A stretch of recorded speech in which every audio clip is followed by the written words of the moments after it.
In this video, we're going to look at the two appendixes to Chapter 12. The first one showing how we can use Excel to prepare a statement of cash flows, and then we're going to look at the direct method of preparing a statement of cash flows versus the chapter indirect method. So we can use Excel to create a statement of cash flows by using the changes between the balance sheet. So you can see here that an Excel spreadsheet has been shown up. This is also called a worksheet or a working paper that helps us just organize the information needed to prepare that statement of cash flows. So we have the changes between the accounts. So we have a $20,000 increase in accounts receivable and a $14,000 increase in accounts receivable. And then we can see below, we've used the information from above with the changes between the accounts to create our statement of cash flows with our operating activities, our investing activities, and our financing activities. And then that non-cash activity where we purchased a plant asset with a bank loan.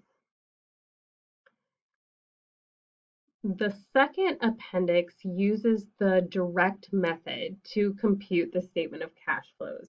The difference between the indirect method and the direct method preparation of the statement of cash flows only affects the operating section. The investing and financing sections are exactly the same under both methods. So the direct method is the one that FASB prefers. Companies are allowed to choose, and most companies use the indirect method. The majority of public traded companies use the indirect method of preparation. However, government entities use the direct method. So if you become a government accountant, the direct method is what you would use. So the differences are about where exactly the cash flows came from. So with the indirect method, we make adjustments to the net income based on changes in balance sheet accounts and our current assets and our current liabilities. With the direct method, we say where those flows came from. So instead of looking at the change between accounts receivable, we would say cash received from customers. Instead of a change in accounts payable, we would say cash paid to suppliers. So we have adjustments for revenues and expenses. We look at our operating cash receipts, so the money we get from our services and goods, subtracted by our payments out to suppliers, employees, for operation expenses, interest payments, and taxes. So cash receipts minus cash payments equals the net cash provided or used by operating activities. Our cash received from customers is the cash that we receive during the year. So we have, if accounts receivable increases during the year, then credit sales exceeded collections of cash. And if accounts receivables decrease, then cash exceeded credit sales. And there's a summary of how we do this. So when we're trying to determine what our cash received from customers is, we would take our net sales plus or minus accounts receivable changes.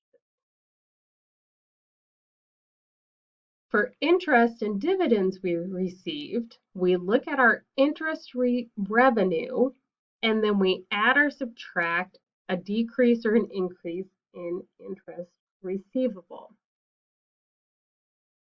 Then we look at cash payments. So one of them is cash paid to suppliers and employees. So this is all cash payments for purchases and merchandise and operating expenses except for interest and taxes, which are added separately. We look at the cost of goods sold account, that the inventory accounts, and the accounts payable accounts when we're looking at the cash payments for merchandise and expenses. So cash paid for merchandise. We start with cost of goods sold, and then we add or subtract the change in inventory and add or subtract the change in accounts payable. Next, we have cash payment for expenses.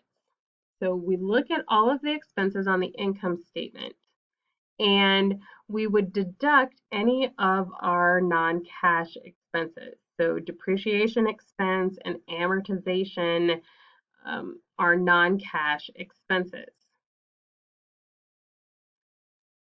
The other time is those timing differences.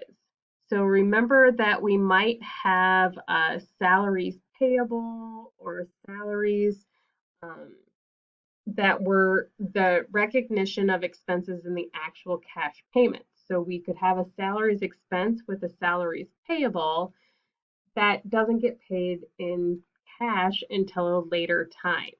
So we have to look at the payables accounts and the expense accounts to determine when exactly those expenses were paid out in cash, to look at our timing differences. If the payment was made in advance, we would have a prepayment.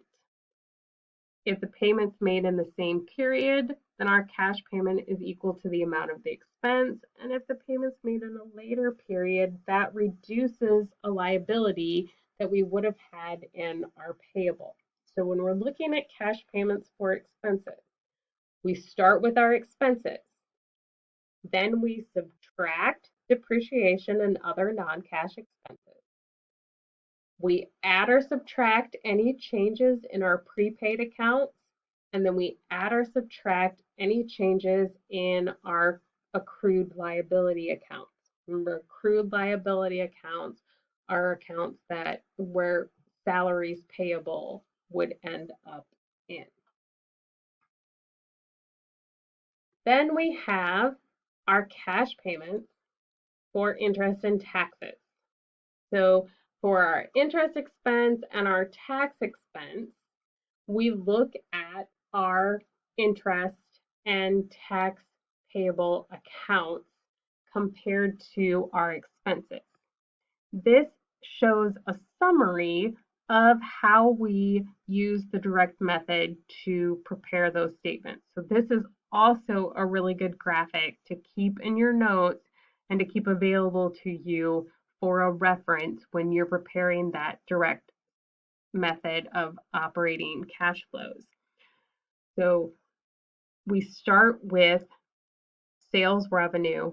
To get our cash receipts from sales or cash collected from customers, we would start with sales revenue and then add or subtract a change in the accounts receivable. For our payments out, we walked through each one of these individually. So we would have the cost of goods sold plus or minus changes in inventory plus or minus changes in the accounts payable. For operations, we take our total operating expenses plus or minus prepaids plus or minus any accrued liability accounts, and then making sure that we remove things like depreciation expense that are non-cash expenses. To employees, we take our salaries expense plus or minus any changes in payable accounts. For interest expense, it's the interest expense plus or minus our changes in interest payable. And for income tax expense, it's the tax expense plus or minus our income tax payable. So we need both the income statement and a previous balance sheet and the current balance sheet in order to prepare our statement of cash flows.